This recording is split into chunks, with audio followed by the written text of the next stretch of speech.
Hello नमस्कार साथियों। आज हम यहाँ की हमारी गौशाला में आए हैं और हम एक प्रोजेक्ट लेके चल रहे हैं कि जो लोगों के द्वारा ये निराश्रित पशुओं को छोड़ा गया है जो गौशाला में छोड़ के चले जाते हैं। तो आज हम इनमें से लगभग 8 या 10 गायों को अलग करेंगे जिनके बच्चेदानी या यूट्रस सर्विक्स सब कुछ नॉर्मल हो और जिनको हम आगे हमारे कुछ प्रोटोकॉल के बाद में उनको प्रेग्नेंट करवा सके जिससे उनका प्रोडक्शन हो सके। और इससे गौशाला अगर वो दूध देंगी तो भविष्य में वो गौशाला के लिए भी अच्छा होगा और इससे लोगों को भी थोड़ा प्रोत्साहन मिलेगा कि जो गायें खराब हो चुकी हैं हम उनको भी प्रेग्नेंट करवा के उनसे भी हम बच्चा ले सकते हैं। तो आज का हमारा प्रोटोकॉल ये रहेगा कि हम लगभग 10 गायों को सिलेक्शन करेंगे। 10 गायों का सिलेक्शन करने के बाद उनका हम बॉडी स्कोर देखेंगे कि कैसी कंडीशन है। जिनकी हमें कंडीशन कम लगेगी उनके लिए हम मिनरल मिक्सर दिलवाएंगे लगभग 1 मंथ तक। फिर 1 मंथ तक मिनरल मिक्सर दिलवाने के बाद में हम उनको जीपीजी प्रोटोकॉल पे लेके आएँगे। जीपीजी प्रोटोकॉल का ये फ़ायदा रहेगा कि जो 10 एनिमल हमने सेलेक्ट किए थे, 10 के 10 एनिमल एक साथ हीट पे आएँगे और हम उनके एक साथ उनका इंसेमिनेशन करेंगे। और हम उसकी जो एआई है वो भी हम सेक्स सॉर्टेड सीमन से करेंगे ताकि वो सिर्फ़ बछड़ियाँ ही पैदा हो, बछड़े पैदा नहीं हो ताकि निराश्रित पशुओं की संख्या ज़्यादा नहीं बढ़े। जीपीजी प्रोटोकॉल में साथियों पहले दिन हम इसमें जो 0 डे होता है उस पे हम इसमें बुसरेलिन का इंजेक्शन का यूज़ करते हैं। फिर 7वें दिन हम इसमें प्रेग्मा या क्लोप्रोस्टनल का यूज़ करते हैं और फिर 90वें दिन हम इसमें वापस बुसरेलिन इंजेक्शन का यूज़ करते हैं। और 90 दिन इसके बुसरलिन यूज़ करने के साथ में एक एआई करते हैं और एक एआई हम इसके लगभग 12 या 24 घंटे के बाद में एआई करते हैं और जीपीजी पे हम एक बाद में कंप्लीट वीडियो भी लेके आएँगे। तो हमारा मेन मोटो यही रहता है कि लोग जो निराश्रित गायों को छोड़ देते हैं, अगर इस प्रोटोकॉल से अगर हम 10 गायों में से भी अगर 4 गायें सक्सेस कर लेते हैं, तो भी हमारे लिए बहुत अच्छी बात होगी।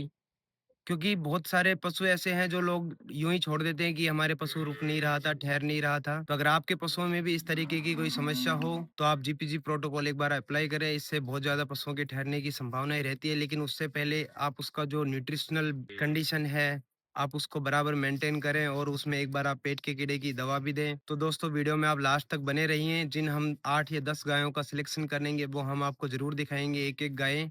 साथियों, ये हमारे प्रोजेक्ट की पहली गाय है। सबसे पहले हमने इसको चेक किया कि ये प्रेग्नेंट है कि नहीं है, तो ये प्रेग्नेंट नहीं थी। फिर हमने इसके बाद में इसके ऑर्गन चेक किए, इसकी सर्विक्स चेक करी और इसके ओवरी चेक करी, तो वो उनकी स्ट्रक्चर भी एकदम बिल्कुल नॉर्मल थी। लेकिन साथ में ये पशु हीट पे भी था, इसलिए हमने इसमें एआई गन पास करने की कोशिश भी करी और हमने हमारे प्रोजेक्ट के लिए इस गाय को सिलेक्ट कर लिया है। और ये थी हमारी दूसरी कैटल। और हमने जब इसको चेक किया तो ये नॉन प्रेग्नेंट थी, लेकिन साथ में इसकी सर्विक्स में बहुत ज़्यादा बैंड था, तो इसलिए हमने इस गाय को हमारे प्रोजेक्ट के लिए कैंसिल कर दिया। ये है हमारी तीसरी कैटल और इसको चेक करने के बाद पता चला कि ये लगभग 6 से 7 महीने की प्रेग्नेंट है, जो गौशाला वालों के लिए बहुत ही ज़्यादा खुशखबरी की बात है। इसलिए हमने इसे एक्स्ट्रा डाइट के लिए उनको सलाह दी। यह है हमारी चौथी कैटल। जब हमने इसको चेक किया तो ये नॉन प्रेग्नेंट थी और इसके ऑर्गन भी सब नॉर्मल थे, सर्विक्स, ओवरी। लेकिन ये उम्र में थोड़ी ज़्यादा लग रही थी, लेकिन फिर भी हमने हमारे प्रोजेक्ट के लिए इसको सही कर लिया। थोड़ा मुश्किल होगा इसको ठहराना, लेकिन हम कोशिश करेंगे। ये है हमारी पांचवी कैटल और इसको भी चेक करने के बाद पता चला कि ये गाय भी लगभग 5 से 6 महीने की प्रेग्नेंट है। तो ये हमारी दूसरी खुशी है गौशाला वालों के लिए।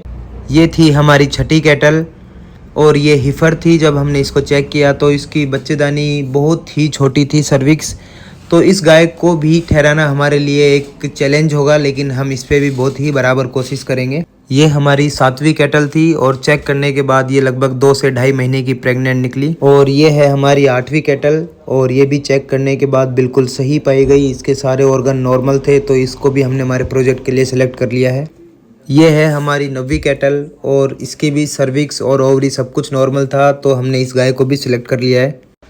ये थी हमारे प्रोजेक्ट की लास्ट गाय और इसको भी चेक करने के बाद पता चला कि ये भी लगभग 2-2.5 महीने की प्रेग्नेंट है। तो आज हमने 10 गायों को चेक किया, जिसमें से 4 प्रेग्नेंट थी, एक को हमने कैंसिल कर दिया और 5 का हमने सिलेक्शन किया। साथ ही हमने गौशाला में अभी 10 गायों को चेक किया, उसमें से लगभग 4 गायें तो प्रेग्नेंट निकली थी और एक गाय की जो सर्विक्स थी, किंग सर्विक्स थी, तो हम उसको हमारे प्रोजेक्ट के लिए यूज नहीं करेंगे।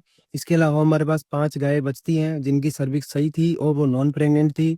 तो और हमारे ये रमेश जी हैं जो ये गौशाला के प्रबंधक हैं, इनकी दया से ही ये गौशाला अच्छी तरह से चल रही है कई सालों से। तो जो हमारी जो 5 गायें थी जिन पे हम आगे हम जीपीजी प्रोटोकॉल यूज करेंगे, उसके लिए हमने हमारी गवर्नमेंट की तरफ से ये मिनरल मिक्सर चालू कराएंगे। इनका लगभग 1 महीने तक रोज सुबह शाम 50-50 ग्राम और साथ में ये डीवर्मिंग की टेबलेट है जिनको हम अभी शुरुआत में लगभग सभी गायों को दिलवाएंगे, जो प्रेग्नेंट है, नॉन प्रेग्नेंट है, सभी गायों को।